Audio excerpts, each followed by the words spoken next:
Well, after the long delay because I had to update all the teams and such, we are now back to the 2017 PFA season recap. Last time out I talked about the National East, and now it's time to talk about the National Central, with being represented the Denver Miners, the Omaha Thunder, the Louisville Saints, the Indianapolis Express, and the Milwaukee Lakers. So let's get into it. So we start off with the worst team in the division, and end up being the worst team in the league, and that's the Milwaukee Lakers. Last year, as we all remember, they started off the year strong, a 6-1 start, but then they ended up going 1-10 the rest of the way to finish 7-11. And I thought they could maybe be a little bit, make some noise during the season, but no, they started off 0-11 before finally winning their first game. They would only win one more game to end up tying the 2016 Louisville Saints and the Columbus Barons for the worst record in PFA history, and they got the number 1 overall pick in the upcoming draft. What went wrong with them? What caused them to have such an implosion? Well, one thing is major injuries all over the place, especially at the quarterback position. Remember last year, this team had both Herman McLendon and John Addison being quarterbacks for the year, and they both were really good. They stuck with Herman McLendon for 2017, but he was knocked out for injury the first game of the season, and he would be out for over half the season. John Addison came in, and he was by and large very ineffective during the season that he was playing. Then he got injured, and then their third string quarterback, Steven Vincent, came in, and he actually played pretty solid in the games that he played before Herman McLendon came back and played solid, but it really was too late in the end. Just really nothing went right for them, especially when it came to the injuries. But now, they pretty much bottom out. There's really nowhere to go but up, unless they go 2-16, 1-17, and God forbid 0-18.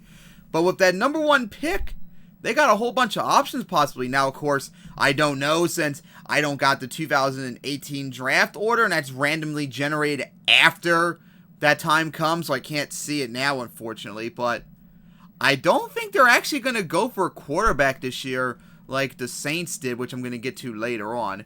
They got 3 quarterbacks possibly up. I think they're going to let John Addison go because he has way too much of a big cap hit, and he was not really good this year. So they might stick with Herman McLendon and Steven Vincent, and that's going to be very interesting. Will Herman McLendon be able to keep the starting job for 2018, or will Vincent actually come in and be his replacement and be the new starter for his Lakers in 2018? This team has a lot of questions next year, and of course they have a lot of holes to fix to get back into any sort of contention in 2018. It was an awful season for them. They had a little bit of a better finish at the end. Then up is the Indianapolis Express, who, funny enough, just like I mentioned last year, they were a reverse of the Lakers last year. They started off 1-10, but then went 6-1 the rest of the season to finish 7-11.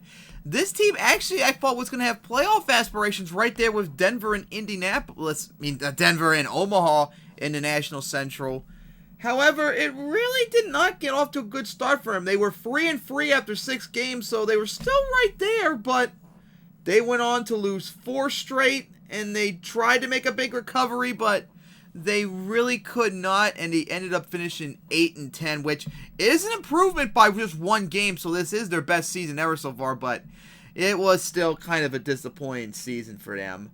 And their stats, they actually, by and large, were pretty even with the league by and large, including their rush defense, which was 6th in the league, so their run defense was really good, but their stats, not good, but they weren't outright terrible either.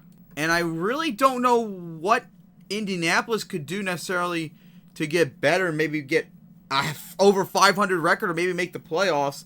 They need to fix their run game at least, because they did not get like a 1,000-yard runner this time around. Of course, that doesn't help when Kevin Smith, their main running back, one of the best in the league, goes out for injury like half the year. That's definitely not good.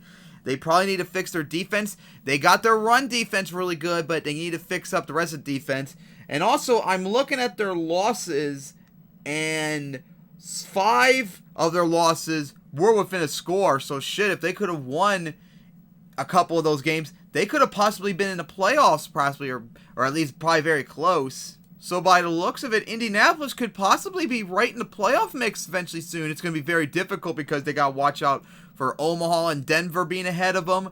Louisville is ahead of them this year. They could be a problem next year, and I'm sure Milwaukee will definitely do better this year too. So there are a lot of things that are going to keep Indianapolis back, but if they can get this shit figured out, they could be a playoff team maybe in 2018, which I thought they were going to be this year. A little bit of a disappointing season, but in the end they did improve, and that's still a good sign. Then up is the Louisville Saints.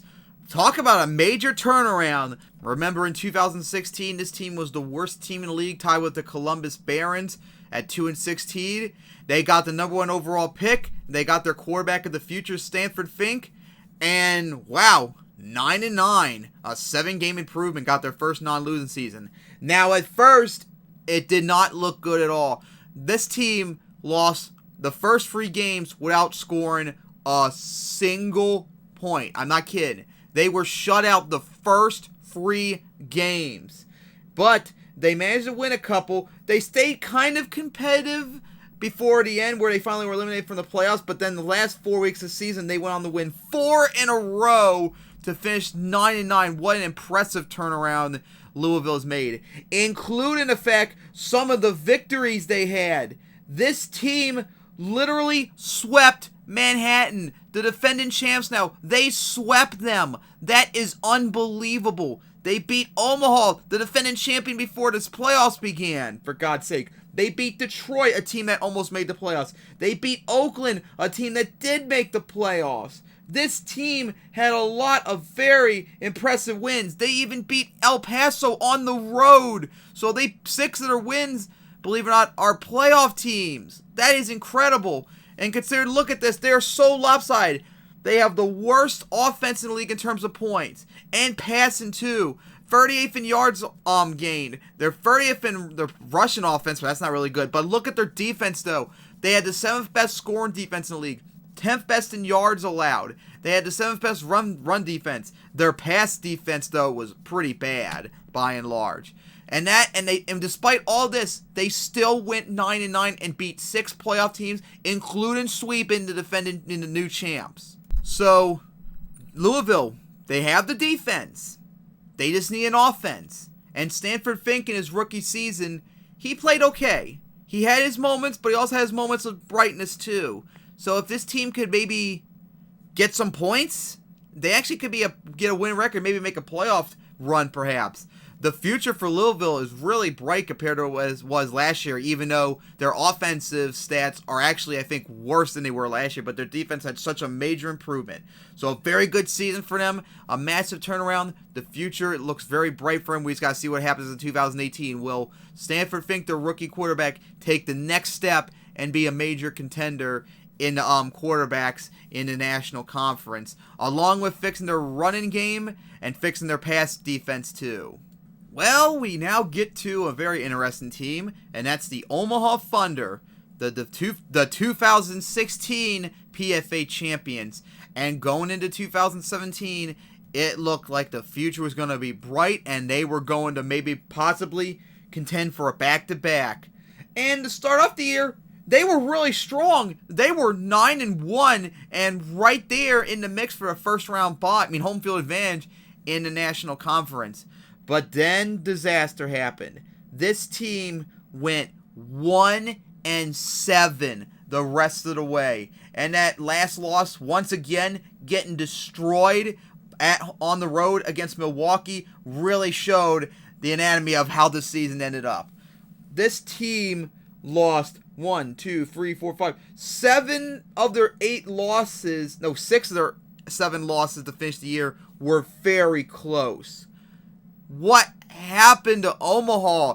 How'd they go from 9-1 to 10-8? The main thing in particular was the injuries.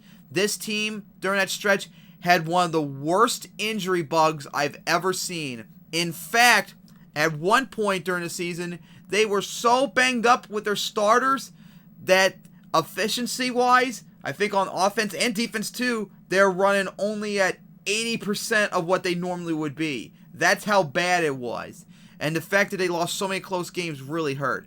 Another thing that hurt too is their offense just simply was not as good as it was last year. Archie Marvin, their quarterback, for example, last year, he had over almost 4,500 yards and 32 touchdowns. This year, in 2 less games, he had not even 3,500 yards and just 18 touchdowns, even though his completion percentage actually was much better. This team did not get anywhere near the offensive power that they did last year in terms of points. And if they did get a little bit better, they might have been right there in the mix, not only to make the playoffs, but possibly first round bye, possibly in home field advantage. It was right there. If they just had a team that could get points again, they could have gotten that. So it was a very disappointing season for Omaha. Losing the way they did at the end of the year with all the injuries and shit. And next year is going to be very difficult with the upcoming high-powered competition in the division, let alone the conference. So Omaha, 2018 is going to be a big year. Are they going to be right back in the mix to challenge for the conference title, maybe get the PFA Bowl free and get a second title? Will they be around where they are, maybe be a playoff team? Or could this be the beginning of a trend where maybe they're finally going to fall off a cliff and be near the bottom of the division? I guess we'll have to wait and see, but they got to get that injury problem fixed next year, along with their offense being competitive for once. And we finish off this video with the division winner, the Denver Miners. Last year, this team was all over the place, but they managed to sneak into the playoffs in the end. And with the best offense in the league with a terrible defense that actually had defensive stars, I thought this team legitimately could be the National Conference contender to represent it in PFA Bowl 2. However, the season started off very badly, and I mean very badly for Denver. They lost their first bunch of games. Well, not lost their first bunch of games, but they rotated between loss and win. And after like almost halfway through the season, they were 3-5 and looked like they were done. They were done. No shot at winning the division because Omaha had a huge lead. No way they were going to make a playoff spot because everyone else was so far ahead and such. Nothing looked right for them. But then, it happened. Once again, they got hot near the end of the year when it mattered. After that 3-5 start, they went 8-2. And what helped them more importantly was Omaha collapsing at the end of the season when it mattered the most. In fact, Denver started off Omaha's collapse because they gave them their first of their 7 losses that year. That was quite big, and they managed to get into the playoffs still as the 3rd seed and win the National Central for the first time ever. However, the first game, their first ever home playoff game too, they lost at home to the San Antonio Longhorns. So, 2 years in a row, Denver has lost, one and done in the playoffs. Hope this doesn't become a trend for them as well. And this was a very disappointing season, even though they did make the playoffs and win the division. What went wrong with them? Well, one, as you see, defensively, they had a massive turnaround. I'm not kidding. When this defense was literally, I think, in the 30s and 20s across the board last year, whereas the offense was in the top 10 or something like that. The defense had a massive improvement. Matter of fact, all of them are top 10 or less. Meanwhile, their offense, actually took a step back. Their scoring offense was nowhere near as good. Yards, less. Their running game was atrocious, but I think that was a big problem last year. Their passing game, however, was still very strong as it was last year. But Zachary Ellis, that stud quarterback that they had last year that burst out to the scene, he did not have as good of a year. 25 touchdowns to 12 picks. His completion percentage was a little bit better, but he did not really have a good season. At the very beginning part of the year, he looked mediocre. But he managed to turn around in the end and help revive their season. So what can Denver do this year to make up for this and not only win the division again, but actually be the National Conference contender in PFA Bowl 3? Because now they got the defense, their offense needs to be more consistent, and they need to stop blowing all these games. Especially when they blew that game against hosting San Antonio in the playoffs. They need to fix that running game and shit, but other than that, don't really know what to do. It was a very disappointing season, even though they still made the playoffs and they actually won their division. Going the same record they did last year where they had so much expectations for them. It's going to be very hard next year, so maybe they have to do a lot of work to be a contender in 2018. Thank you for watching the recap of the 2017 National Central. And next up, part 3, I'll be talking about the National South, which consists of the Birmingham Hornets, the Jacksonville Bucks, the San Antonio Longhorns, the Atlanta Trojans, and the Tampa Tropics. And for reference, remember, this division had 3 teams make the playoffs, including one of them having the best record in the league and one of them making it to the conference championship. So see you guys next time when I talk about the National South.